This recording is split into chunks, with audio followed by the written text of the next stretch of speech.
Thank you. Yeah, I And just we're on need to. Philadelphia. Yeah, I know. That's what I'm working on.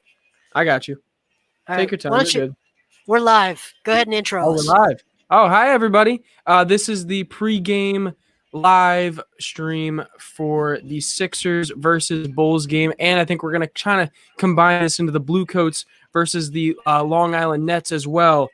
We got our beat reporter here, Jason Blevins, at J Blevins NBA, who covers the Sixers for us and ESPN as well, 97.3. So listen, I'm happy to be here with Jason. I hope you're happy to be here too. He is on scene in Wells Fargo Center right now. Ben Simmons is out, like Stephen Green says up in the comment section. Joel Embiid will be playing tonight. Shake Milton is also out for the Sixers. I believe Lauri Markkanen did not travel with the team for the Bulls as well. So yeah, tonight should be shape up for a decent game. Watch Zach Levine, who is is an all-star or is most likely going to be an all-star right now. I believe he'll probably make the reserve lineup. So watching all-star and Zach Levine and Joel Embiid go at each other tonight should be fun. Yeah, I agree. I just watched the reason we're late. I apologize. I was watching Joel in his pregame warm up, and then I'm tweeting it out, and then I look at the clock, and it's 7:03. So apologies to everyone for being late. I wasn't slacking. I just wasn't doing this. Jason's a big slacker. Everyone knows that. Everyone knows that. Well-known slacker. Shake Milton is out on the floor right now, so I think we found out he's not playing, but he's moving well. Yeah, he's moving well. Right now he's going through individual warm-ups, moving fast. So I think Doc said earlier he expects him to be on the trip. 2 games versus the Raptors. He expects him to travel. I'll also be traveling. Oh, really?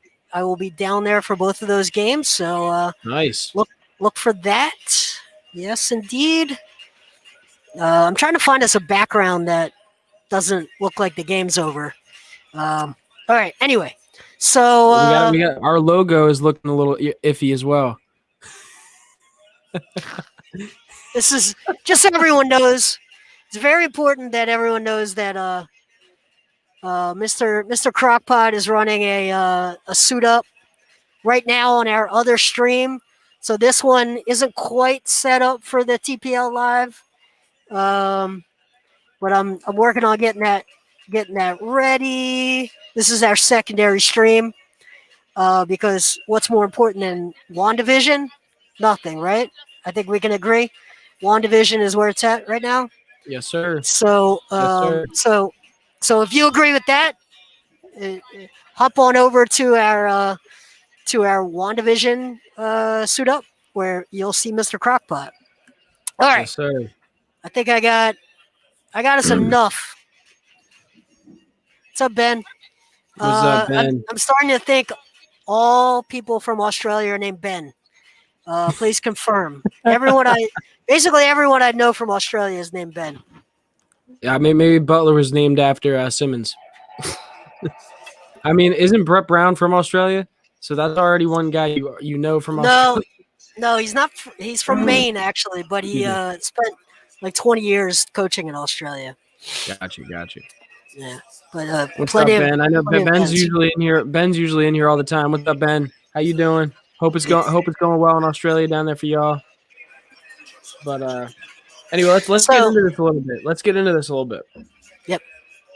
So overall for the Sixers right now, what are you feeling about it? Obviously they've had some rough games lately, or not rough games, but just rough losses on some close games, some games where they just didn't look good in certain areas. What are you thinking tonight about the game coming up? I think it's going to be an interesting night because I think you look at the Sixers and they feel just like one piece away from really being a juggernaut. Yeah. And they're probably the best team in the East, but they don't feel invulnerable in any way, shape, or form. So on any given night, you know that the Nets could phone it in, not play defense, and lose. But what you don't feel confident is how much of that applies to the playoffs. You got to feel like the Nets can hurt you in so many different ways. Mhm. And the question becomes, how many different ways can the Sixers hurt you? And we know Joel Embiid can really hurt you. We know that they play pretty good defense consistently. But when you have a Ben Simmons and a Shake Milton out, you just feel like you're one guard away from just being unstoppable. Yeah. And And I think the it's also that it's not even just that it's one guard. It's a guard that can shoot consistently. Because you can put Tyrese Maxey out there, but just where he is right now in his development, his shooting just isn't good enough right now to be surrounded by a lot of guys on the bench unit at least that cannot shoot. yeah, and I think so. I think what you're going to see tonight is a player on the other side who very much represents that missing piece. Mm-hmm. And you know, there's rumors, there's feelers that Zach Levine is potentially available, and there's a lot of different ways that you can look at this. I'll tell you what. Everybody knows what I love, right? I'm gonna share something. I just downloaded it. So I was on Cleaning the Uh-oh. Glass 5 minutes ago, Uh-oh. and I pulled this. I think we can all predict what I'm about to bring up. Is But I it think going to be? I'm not going to say it. I'm not going to say it. We're going to let it happen, and then I'm going to see if I was right. let's see in the comments who can guess before I bring it up what I'm about to What he's share. about to bring up. Let's. I'll give him a hint because I think I know what it is. Give me a hint. It's They don't need. usually in the post games. Yeah, I'll do it mid game too sometimes. All right, we don't. There it is. Marky Mark. Okay, shot charts. All right, so let's go. This is Zach Levine's shot chart, and what I want you to look at is this is to a T, and we're going to talk about the Blue Coats, right? And I would tell you that having watched the Blue Coats this year, they're constructed very much like a Daryl Morey team. And Connor will tell you they want to run all the same stuff as they're running in Philadelphia, but there is no 7-footer down low creating offense, getting to the line. Paul Reed is a very different big man than Joel Embiid, right? Yeah. And I think if you look at that Blue Coats team, to me it screams Houston Rockets with the ultra small ball lineup that they went to late in the Daryl Morey era. I don't disagree with that. I will say they tend to actually play pretty decent defense down low for being a smaller team. Yeah, and quite frankly, so did the Rockets. Quite frankly, so did the Rockets. But they do it in a different way than having a drop pick and roll 7-footer rim protector, right? Mm-hmm. And you saw the other night where the Rockets were in here with an ultra small lineup and couldn't really keep Tyrese Maxey, for example, off the rim. So this is a heat chart. Marky Mark's right. This is Zach Levine off of Cleaning the Glass. Just pulled this 15 minutes ago. And what I want you to see is that this mirrors the modern NBA, and it mirrors Daryl Morey basketball, right? So it's exactly the kind of shots that he believes in, and the analytics will tell you are the most efficient shots in the game. So number one, I hope you can see my cursor. This is the best shot in the game of basketball, right? So this is about, on average, 1.5 points per attempt you get from here. But even more so, what Doc Rivers talked about before the game in the context of Tyrese Maxey is when a guard can get all the way down into this spot, that almost always creates open shots in the corners, right? And the corner three, aside from shots at the rim, the corner three is the second best shot from the field in the game. Free throw line is obviously free, so they're the best shots. But from the field, shots at the rim and corner threes are the best shot. Now, when a guard can get all the way down to the rim, it creates those two optimal shots for your offense. But the other piece is one of the ways that a guard is able to get all the way to the rim is by forcing a defender to defend him out here where a point guard plays, right? Top of the arc above the break. Forcing a defender to play tight allows that dribble and drive past. And that's exactly Zach Levine's game. So on paper, he fits exactly what philosophically this team looks for. And so does Shake Milton. We're gonna I'm looking at Shake right now. Shake Milton represents this very much as well, but Zach Levine does it at a 28 point per game level. He also has a salary cap number that the Sixers Very can match. tradable. It's very, very tradable in the midseason. The Sixers can match that number in many different ways. So he just is a perfect fit. Now he's going to be, from an asset standpoint, from a picks standpoint, he's going to be very expensive from an asset standpoint. But he is very, if he's available, he is very acquirable from a contract standpoint. Much easier to make it work without gutting your team than a James Harden was. And he's also very worth it as well. Just looking at and you described it pretty well, talking about Shake Milton and how Shake Milton does a lot of similar things to this. Just Zach does it on a higher level, obviously, and a more athletic level, in my opinion, which I think should be obvious to someone who watches basketball. But Zach Levine, if you can get him on this team, transcends your team into something else, man. If the Sixers can get a guy who can not only shoot off the dribble and create his own shot, but can also get other people open, on top of being a good catch and shoot shooter as well, it could, to me, and I said this earlier in the season when James Harden was still in the Rockets, people were talking about Sixers trading for James Harden. I have Zach Levine higher on my list than I had Harden early in the year when it came to who you wanted to acquire, just because I think Zach fits better alongside Ben Simmons and Joel Embiid than James Harden does when you're talking about age, when you talk about contract, when you talk about how he gets his shots and how he can get shots off the ball more frequently than James can typically. So I think Zach is one of those players that is like best case scenario if you can get him on the Sixers, personally. Yeah, I agree. I think it's this is an opportunity to, and I'll tell you this. I wish I could show you this, but Mark Eversley, the GM of the Bulls, is standing with Daryl Morey right now courtside. There's a group of 4 people talking. I'm sure they're not negotiating.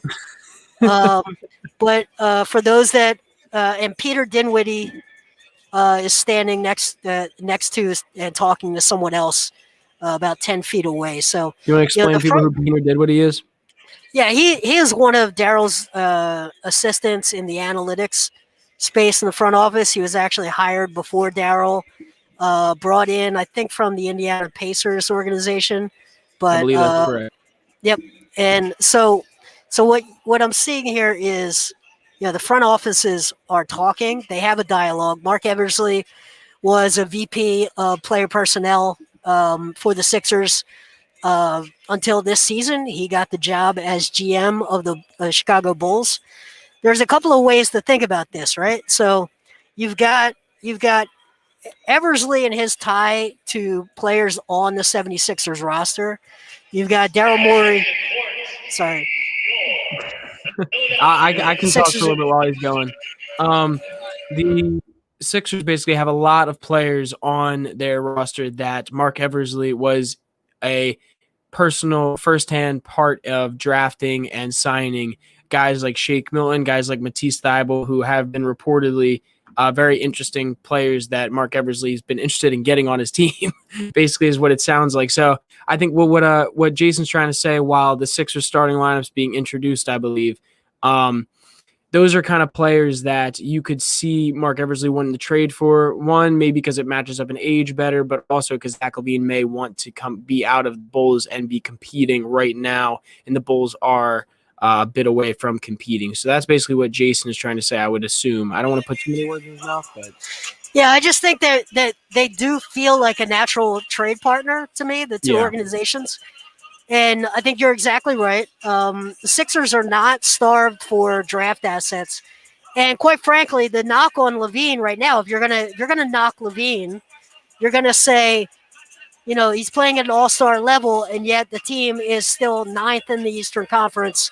They're 12-15. They're not a 500 team in a sport where individual players matter to winning more than really any other sport, right? So for all of his individual talent, it hasn't translated into a playoff berth for Chicago. So, if you're Chicago and you've got a new GM who doesn't have a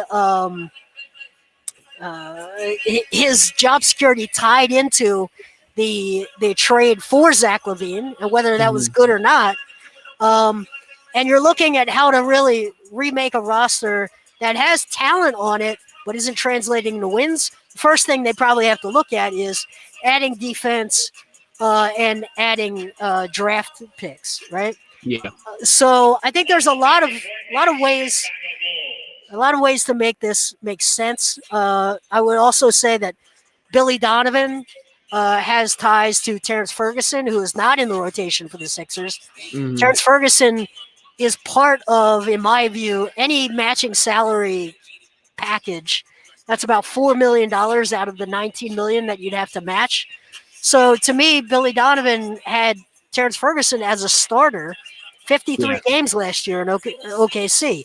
He clearly has some value. I think that Ferguson probably would like to play for a team that values what he does. The Sixers don't. You look at, like you mentioned, Eversley and Matisse Thybulle. If I'm Eversley and I'm looking at, I've got Valerie Markkinen, I've got Otto Porter, I've got Kobe White, I've got some offensive weapons, but I'm not consistently making stops. And adding a Terrence Ferguson and a Matisse Thybulle, and maybe a Danny Green that are in leadership. That's how you and a bunch of draft picks, swaps, multiple first round picks. It can start to make sense. This is the and sort like of you said, and just in case like the draft picks scare anybody, like you just said, like realistically, the Sixers aren't starved for draft picks, and if they are as good as they are right now for the next few years, those first round draft picks are pretty much going to be second round picks anyway. So realistically, it's that kind of draft compensation is not going to make too much of a difference if you were getting a guy like Zach Levine. But I do think we should move on from talking about the Bulls, Zach Levine, a little bit, and start talking about the Sixers and talk about what they need to do to win this game. So overall, who do you think today is your player of the game, and what are your takeaways to what that player needs to do to make this team come away with the W? Yeah, I think it's going to be, I say this every game. It's a broken record, but I'm looking out at the Chicago team. I'm looking for the guy that thinks he's going to guard Joel Embiid. Is that Wendell Carter? Is that Feliciano? I'm looking for Young, Thad. Man. Where's Thad? Oh, I see Thad. Thad's way too small. He's way too small. What do you mean? It looks like he's lost weight. He's thinning out to last in the league, but he's not guarding Joel Embiid. No. So you say, all right, so they don't have a guy that could even like begin to guard Embiid 1-on-1. So now you're going to have to double, right? Yeah. You're going to have to gamble on doubles and see if you can create some turnovers. So this game comes down to, does Joel Embiid turn the ball over, or does he live at the line, put up 30 and 14 and make this a comfortable win? So to me, it's the same as every game. Your best player is the key to the game. Yes, sir. I mean, I can't disagree with you on that one. I think that's pretty obvious. One thing I'm interested to see is with Ben Simmons being out of the game, who's covering Zach Levine. Now, obviously, Matisse Thybulle matches up pretty well in size on a guy like Zach. Both have longer arms. Both are around that 6'5", 6'6" frame. So I think it's pretty obvious you stick Matisse on him in big time minutes, I'd assume. But just throughout the game in general. I'm curious to see who they throw at him. Tonight, one of my big takeaways is going to be Tobias Harris. How is he going to play without Ben Simmons on the court? Ben and Tobias, every game you see them finding each other, and especially Ben finding Tobias on the 3-point line.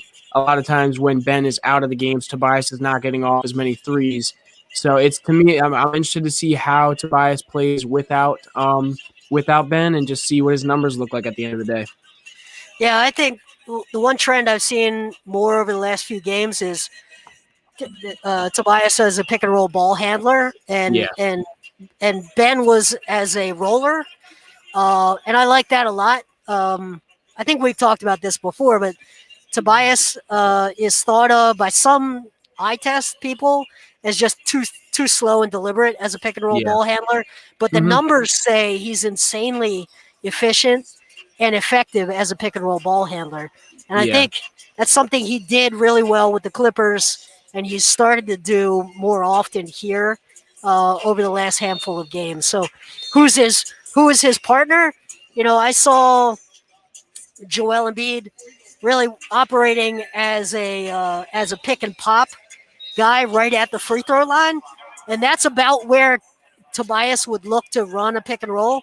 Now, Joel's not a good roll man. He just doesn't have the change of pace, the change of speed or direction. But as a pick and pop guy, just setting a quick screen at the free throw line, popping to the elbow and knocking down a 16-footer, like he's probably the best in the league at knocking down that shot right now. Yeah. So I think that's an intriguing option we could see. I think you could also see a Mike Scott pick and pop with Tobias. Just looking at the floor right now and who those people really could be. But you mentioned Thaddeus Young. I mean, the natural matchup would be Thad Young would be guarding Tobias Harris. Yeah. And maybe switching if they run a pick and roll or pick and pop with Joel Embiid. So those are all things I'd look at, right? It might not be classic feed the post tonight. Just because of Embiid's back, you might just not want to put that. A lot of what I saw in pregame warm-up was face-up stuff. So I would look and see if they try to just preserve Joel's health with more face-up game in a game like this versus really trying to bang down low. Yeah, I could definitely see that, especially like you said with back injury stuff that he's been having. I mean, he had the scary ankle situation happening about a week ago at this point, probably. So yeah, I could definitely see that happening tonight. Do you want to get into the blue coat stuff for a little bit while we have a little bit of time? Yeah, let's do it. All right, ask me some questions. I don't want to just talk out my ass. So ask me some questions. Okay, awesome. So give me your thoughts on Paul Reed. What do you like about Paul Reed? What do you think his position at the next level is? Because it's pretty clear he is a very effective 6'8", mobile big man at the G League level. What do you like about him, and what do you see as the next level for him? So honestly, there's a few things that I've really liked about him that I didn't expect. One of the things is his defensive versatility. Something that I didn't expect him to be as good as sitting down and covering guards on the perimeter, and he seems to be doing a decent job at that, keeping people in front of him and also getting in the passing lanes and just being disruptive. Now, mind you, that's in the G League, but I think that's nice to see. Something else that's nice is he's slowly looking more and more comfortable around the post area. Something coming in that I did not expect was him to be able to be getting post moves off and getting himself looks down low, and that's what he's been capable of doing lately, and that's a reason why he has been so efficient in scoring like 25 to 30 points a game at this point. He's been good around the rim, getting blocks. He's been getting sneaky rebounds, sneaky putback dunks, basically every game. It's impressive. It's really impressive, and I think if I had to give him a comp, defensively, I think it's kind of hard for me to find him a legitimate comp right now. I think a lot of people would go directly like a guy like Jeremy Grant, but I would say he's not as athletic when it comes to like foot speed wise and trying to keep up with people laterally. So I don't want to give him that credit yet. I would say a bit of a poor man's Jeremy Grant right now. Maybe he can get a little bit more athletic at some point. He is an older prospect though. He is about 23 years old right now. So we'll see if that has any bit of change. I do think offensively he kind of reminds me a bit of Domantas Sabonis at times when he's just where he gets his shots off. He's kind of crafty around the rim with making shots when he's taking them. So he's definitely fun. He's fun to watch. I'll say he's fun. He's very fun to watch defensively and offensively. For the Sixers though, a role for the Sixers specifically, I don't know if I see where he fits in our offense right now. At the 4 spot, he isn't super. That's not where he's getting his shots off or around the outside like you see where most of our fours are getting the shots off for the Sixers. So I'm interested to see what he ends up doing in the NBA for us. I could see him more as a small ball center than a 4 spot for us right now. Yeah, so it's interesting because we've got Thad Young, and Thad Young sort of had 2 careers. I would say he's had sort of 2 careers. There's early jump out of the gym Thad Young, 19-year-old to 23-year-old. And then there's been this like crafty vet who finds a way onto the offensive glass, undersized big man, Thad Young. Yeah. And he was always a tweener, but he was a ultra athletic guy for his size early without the skills. So I think that's an interesting, like, mature adult Thad Young is maybe one. I agree with you. I really like his just knack for diving into offensive glass opportunities, sort of from the outside, because they play sort of a 5 out a lot. And he just has a way to get through that lane while the ball's in the air. The ball's not in his hand, but the ball's in the air. He's getting to the lane, and he's just seems to be in the right spot to get those offensive boards. I also think he's put up a few threes, so he's not entirely uncomfortable. No, no, I was gonna say, yeah, it's not uncomfortability. It's, to me, it's the shot form that with how slow his shot is right now. It takes him a while to get it off. I will say he's basically 6'9", has got really long arms. So realistically, he's going to be able to shoot over a lot of people. So the slowness of his shot may not matter all the time. But just in general, it looks like it's a comfortable shot for him. It's just, I don't know how well that translates over with how fast-paced the Sixers offense is and with how, he runs the court. It's a lot of his threes, they're not in transition. They're more like what Joel takes. Like when Joel's walking up at the end of at the beginning of a shot clock, or if he's just standing in the corner. It's not the fast-paced Mike Scott 3 or Furkan 3 running down the court. So I think that's where he differs in that 4 spot, and that's where I see him kind of more as a small ball 5 right now for the Sixers than he would be in the 4 spot. Yeah, and Doc talked pregame about them playing a little bit more zone and how he's classically he's not a zone guy. NBA coaches really aren't zone people, but there's been more zone defense played in the last 3 seasons in the NBA, really, than ever before. And Paul Reed is mobile enough to play that kind of swarmy amoeba style zoney 2-3 matchup zone. I don't love his straight line speed. I think he's not super fast in a straight line. He kind of runs like a center. Yeah. And that's one thing. His gait is not like a 6'8" guy. It's more like a 6'10" guy. And that's one area that you always wonder when you see a guy at the G League level who dominates. You say, all right, does his size speed combo translate to the next level, or is it sort of one position down from where he's playing, where he's able to play, where guys are just smaller and not as fast? Let's move on from Paul Reed, because I think he's one of those guys that's done everything right. And we still don't know if any of it matters and translates to the next level. What do you see from Justin Robinson and Rajon Tucker, though?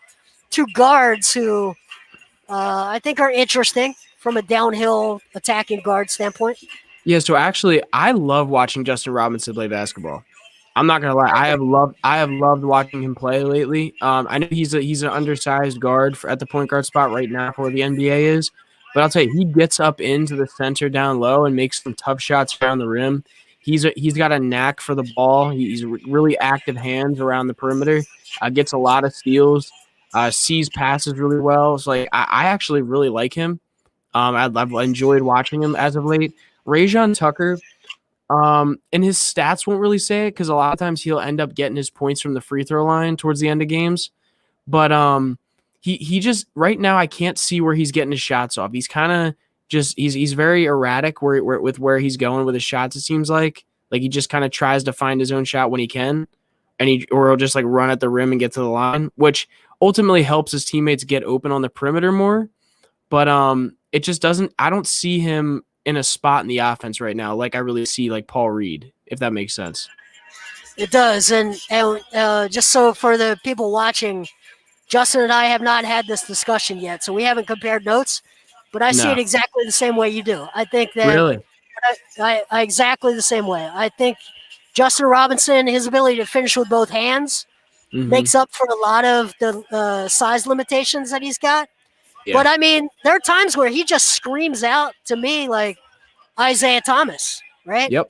And it's like that guy pre-injury, Isaiah Thomas always walked the fine line of just being not helpful, but impressive to watch, and being like near all-star level, 28 point per game hero for the Celtics. Yeah. And Robinson to me is just like, I watch him play and I'm like, he's right on that line between being just too small to help you, but just a little bit more development, and you really might have a really, really crafty, super fast, make you pay, score on you at the rim with both hands weapon. And I've been really impressed, much more impressed this year than I was last year watching him when he was acquired from the Wizards organization. The Capital Go-Go's or something like that, whatever they are. Capital City Go-Go's. Yep. You know, he got to the coach, and I was like, okay, all right. But this year, I've seen a jump in his game. So I think this kind of offense may fit him better as well, though. This fast-paced, smaller guard, like where he can just toss it out to the wings, kind of thing. Then they can all shoot. Like literally everybody on the court can pretty much shoot threes at any time. So I think the spread of the offense kind of may help him with his size a little bit, where guys that may be a little lengthier that play down low have to spread out a little bit more. So it makes it a little easier for him when he's going one-on-one, probably because of the length. But all right, listen, we got 30 seconds. Yeah, someone real quick. I want to talk about Jamario Jones. Jamario Jones is 6'5" and is getting an insane amount of rebounds in the G League right now. Like he's one of the top 10 rebounders, and he's 6'5". It's insane. He got 17 rebounds in a game the other day. That's Crazy. A guy that's finding his lanes without the ball, putting in the work. Yeah, I think the Colts are undefeated, and they're about to tip off, right? Yeah, they're playing. I'm actually watching them right now. I got them on a second screen right now, so I'm not even looking at the stream. I'm looking at the game. But all right, awesome. So let's shut this down because this game's about to start. Your game has started. Yep. Thank you to everyone. We will. I don't think we're doing post game. If you're doing post game, I'm not sure. All right. I may hop on there. I hopped on there last time, but you enjoy the game, man. All right.